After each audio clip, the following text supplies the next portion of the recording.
Hey, what's up, y'all? It's Black Souls, and I'm here with another blind story reads.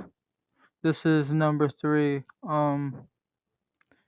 So yeah, we're gonna get into it soon. It's called The Double Walker, and the author is unknown. This shit currently has two fucking comments, one from 2014 and one from 2020. And this is a short story.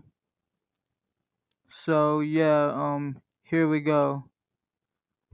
Megan's words kept ringing in my ears with every repetition. I felt the deeply embedded fear that was weighing on my mind grow.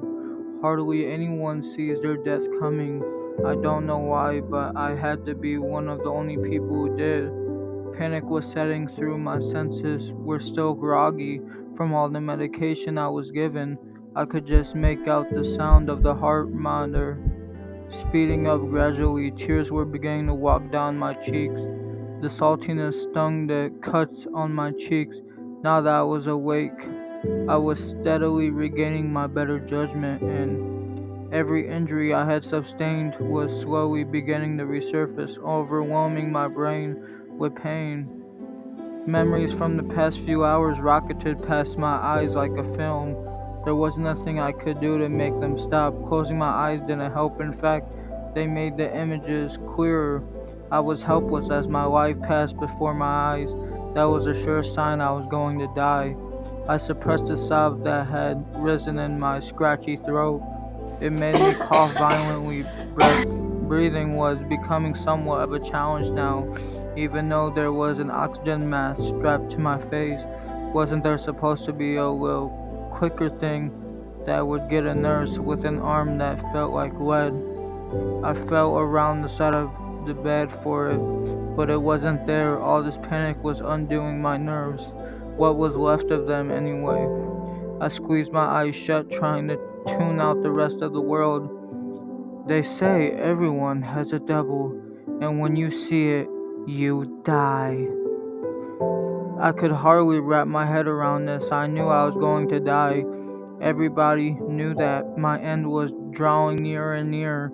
The good die young, right? Everybody says that the grass is greener on the other side, so dying shouldn't be that bad. It could be painless. I don't know why I was so afraid of dying. Is this what Megan felt? Megan saw her doppelganger or whatever you call it, and now she's dead.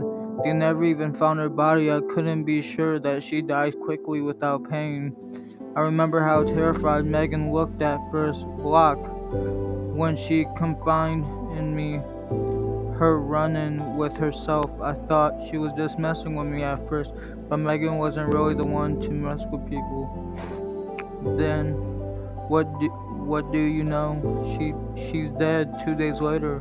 No body, no crime scene. She's just gone, like she just picked up and left, like she was done living.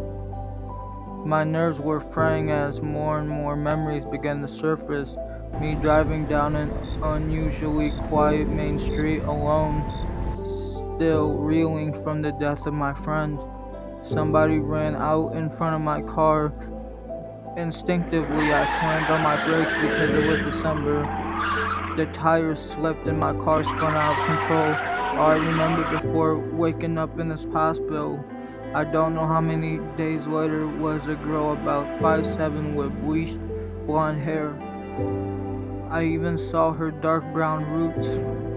I never realized that I saw myself until now. Depending on how many days I've been in this hospital, I might have long enough to live and tell somebody, but there was a sinking feeling in the pit of my stomach that told me that I've been here for a while. Something flashed by the window. I assumed it was a bird. I was in the second story ward. It certainly wasn't a person. From what I saw with my bleary vision, it looked almost white. Pushing my luck, I felt compelled to get up and see what it was. It was an overwhelming desire, like I was a puppet on the string and the puppet master wanted me to get up, and I was completely helpless. My hands went to work unstrapping the oxygen mask, making it a lot harder to breathe. Part of me wanted to put the mask back on and drift back into a medicine-induced sleep, but another part of me was demanding I get up. It was an urge I couldn't quite curb. Half-heartedly, I sat up. Almost every muscle protested against my decision, but I sort of tuned out the soreness and pain. Next, I found myself ripping the IV needle out. There was a huge bruise on the inside of my right arm, in the fold of my elbow. A tiny little speck of blood was just barely visible in the middle of the bruise. Normally, the sight of my own blood would scare me half to death, no pun intended, but it doesn't bother me, not even if I force myself to be frightened by my own blood. With stiff limbs, I managed to clamber out of the hospital bed. I didn't quite manage to stay on my feet, however. I landed with a thud on the cold, unforgiving hospital floor.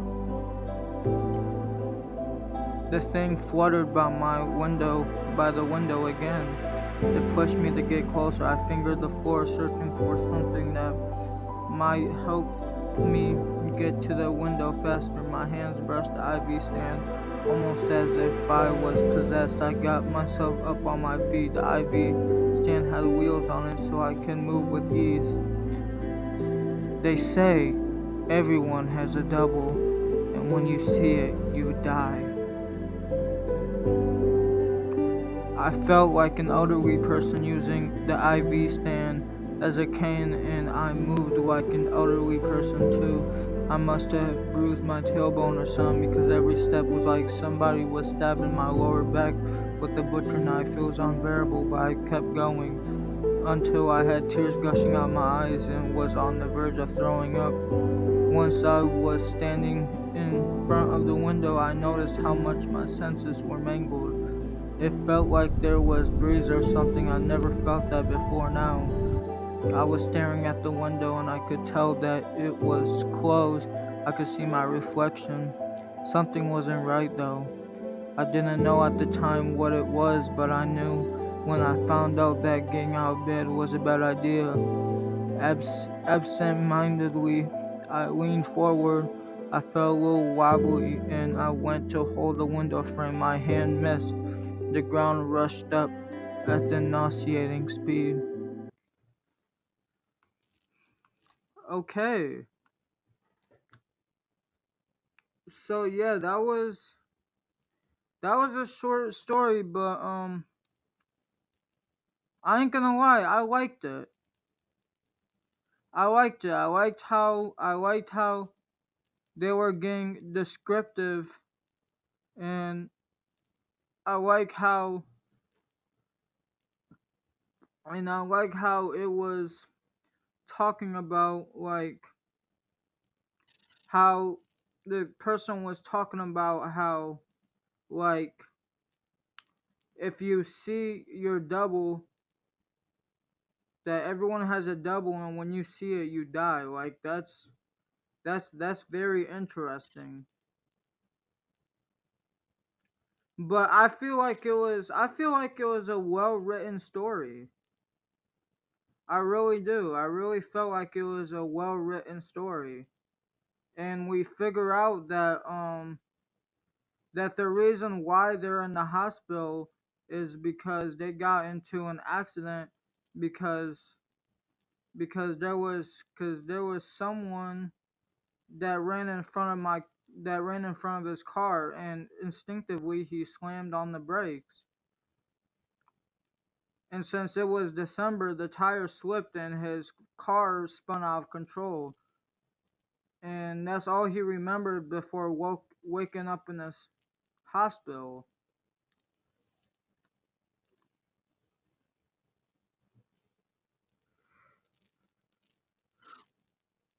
I like the story.